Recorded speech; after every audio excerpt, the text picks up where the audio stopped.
apa yang harus dilakukan oleh admin PMB ya. Kita juga bisa langsung menginputkan nilainya sekaligus ya.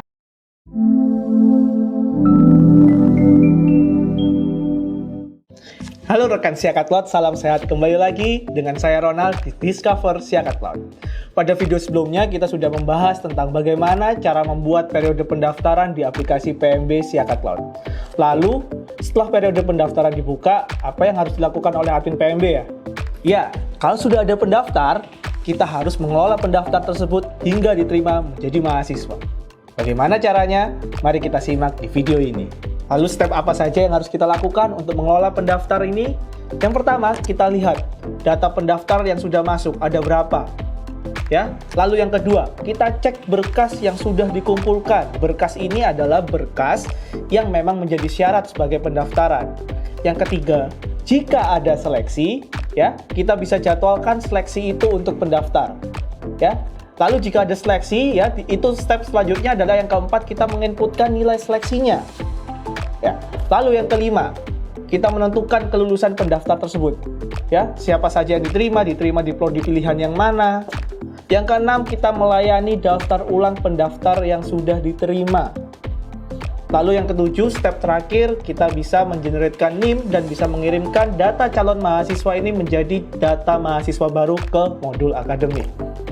Oke, di step pertama kita harus bisa melihat dulu pendaftar yang sudah masuk di dalam sistem. Ya, kita bisa lihat di halaman dashboard di depan ini, ya. Di situ kita bisa melihat ada jumlah peminat dan jumlah pendaftar. Jumlahnya ada berapa di dalam satu periode pendaftaran tertentu. Ya, contoh di sini adalah periode 2021.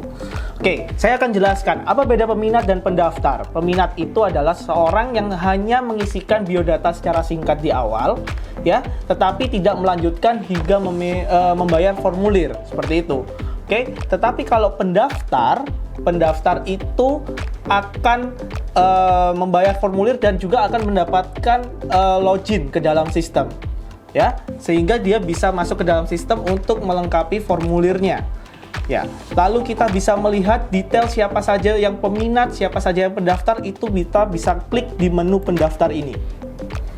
Oke, di sini akan tampil nama-nama pendaftar yang sudah masuk. Kita lihat di situ ada foto, ada nama, lalu jenis kelamin, lalu di situ ada pertanyaan apakah pendaftar ini menggunakan KIP kuliah atau tidak.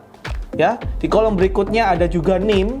Ya, kalau misalnya dia sudah mendapatkan NIM, lalu aktif atau tidak. Nah, di sini kalau aktif itu tercentang hijau, maka pendaftar tersebut itu berarti sudah membayar formulir.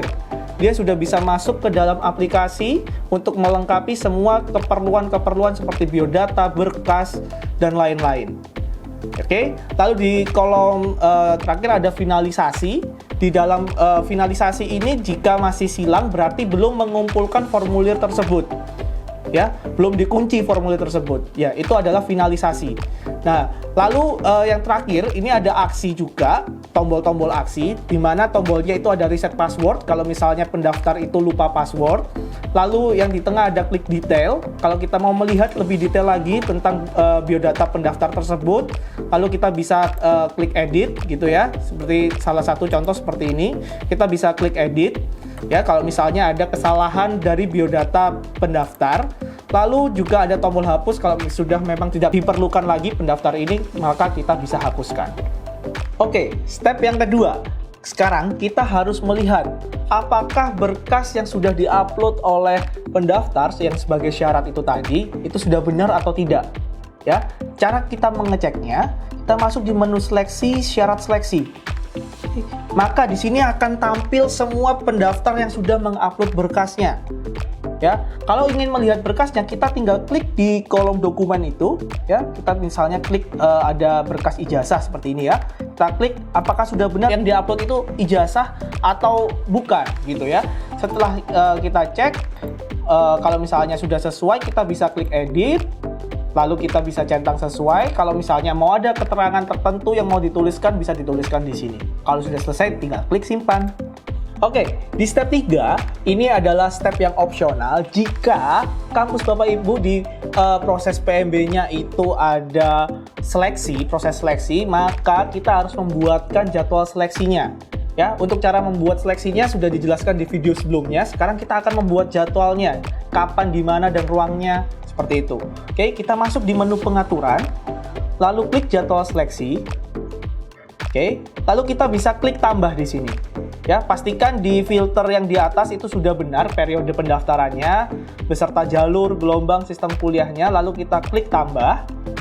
Oke, lalu kita pilih seleksinya itu apa? Misalnya di sini sudah ada tes potensi akademik, ya, lalu diselenggarakan di ruang mana, seperti itu, dan diselenggarakan di tanggal berapa. Oke, lalu jam mulainya jam berapa, kita inputkan, beserta juga jam selesainya, itu seleksinya sampai jam berapa. Kalau sudah, tinggal diklik simpan. Jangan lupa, setelah diklik simpan, maka akan ada sub menu lagi di sebelah kiri. Kita harus menginputkan pesertanya. Ya, sistem akan menginputkan peserta secara otomatis, ya. Di sini ada klik tombol generate. Kalau kita klik tombol generate, maka sistem akan mengenerate peserta yang memang sudah siap untuk dimasukkan menjadi peserta seleksi. Syaratnya adalah peserta tersebut harus sudah mengumpulkan formulir atau melakukan finalisasi data di sistem. Oke, kita tinggal klik generate peserta, maka di sini akan masuk nama pesertanya. Step berikutnya yaitu yang keempat, ya. Ini masih melanjutkan jika menggunakan seleksi, maka kita harus menginputkan nilai seleksinya ke dalam sistem. Oke, caranya adalah kita masuk ke menu seleksi, lalu ada tombol pengisian nilai. Oke, di sini kita bisa inputkan siapa pendaftarnya, ya. Kita bisa inputkan di sini, seperti ini. Kita pilih, lalu kita cari pendaftar tersebut. Kita inputkan nilai akhirnya dari seleksinya itu. Oke, misalnya seperti ini, 90. Dan dia lulus.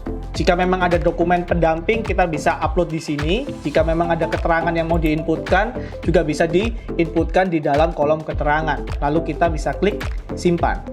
Pengisian nilai, selain caranya mengisikan satu persatu, kita juga bisa langsung menginputkan nilainya sekaligus, ya. Di situ ada di menu seleksi, pilih ke menu nilai seleksi. Ya, di situ ada tombol import kalau kita mau menggunakan fitur import, ya. Tetapi juga ada tombol aksi, kita bisa edit satu persatu, nanti daftar semua peserta ujian akan tampil di sini, lalu kita bisa isikan nilainya. Oke, sama seperti isian yang sebelumnya, ya. Juga ada centangan lulus, bisa diisi keterangan, juga dokumen pendamping seperti itu. Oke, kalau sudah selesai kita tinggal klik simpan. Oke, di step kelima ini kita akan menentukan apakah pendaftar tersebut diterima atau tidak. Misalkan dia diterima di prodi pilihan yang mana? Pilihan ke-1 atau pilihan kedua? Oke, di step ini ada dua cara. Yang pertama, cara manual. Di mana cara manual itu berarti admin PMB sudah memiliki data siapa saja yang diterima, lalu tinggal diinputkan ke dalam sistem. Oke, caranya kita masuk di menu kelulusan, lalu rekomendasi prodi. Dari data yang sudah diterima oleh admin PMB, tinggal dipilih siapa yang diterima. Misalnya contoh, di sini ada pendaftar atas nama Ronald. Dia diterima di prodi pilihan pertamanya. Maka tinggal diklik edit, lalu dicentang di menu TRM. Lalu klik simpan. Lalu, cara yang kedua adalah cara yang tidak manual. Oke, berarti kita akan menggunakan sistem Siakat ini, ya, sistem PMB ini untuk memberikan rekomendasi, ya, kepada admin PMB siapa saja yang lolos. Oke, tetapi ada syaratnya. Kalau mau menggunakan sistem rekomendasi dari sistem ini, ya, pastikan pada saat membuat periode pendaftaran di pengaturan program studi, kuota dan grade itu harus sudah terisi dengan baik. Ya, sudah ditentukan dengan baik di situ. Oh, kuotanya hanya 50, grade-nya 70. Oke, maka sistem akan beracuan dari data kuota dan grade.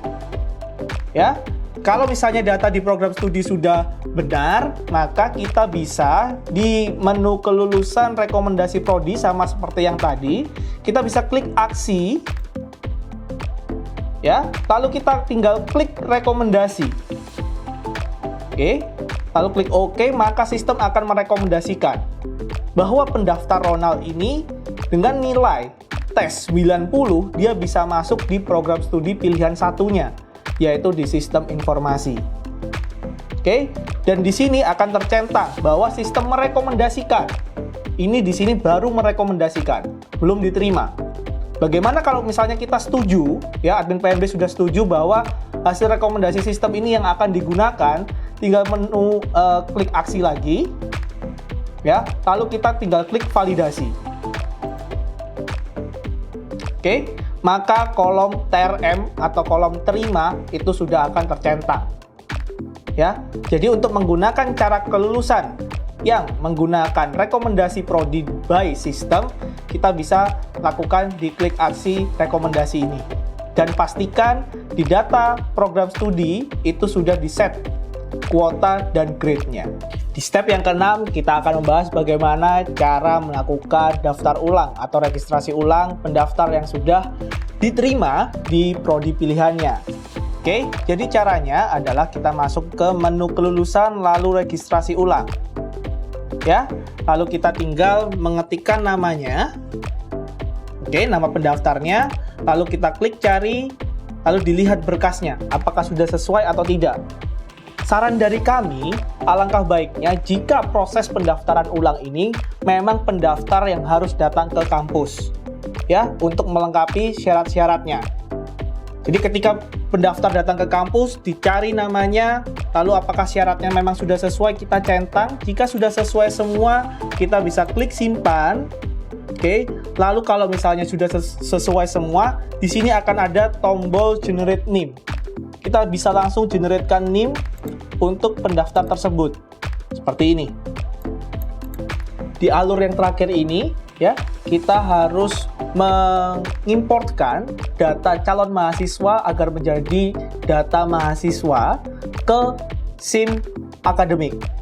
Oke, caranya kita tinggal masuk ke menu kelulusan, lalu klik generate mahasiswa. Oke, maka di sini semuanya akan tampil data pendaftar yang sudah diterima statusnya.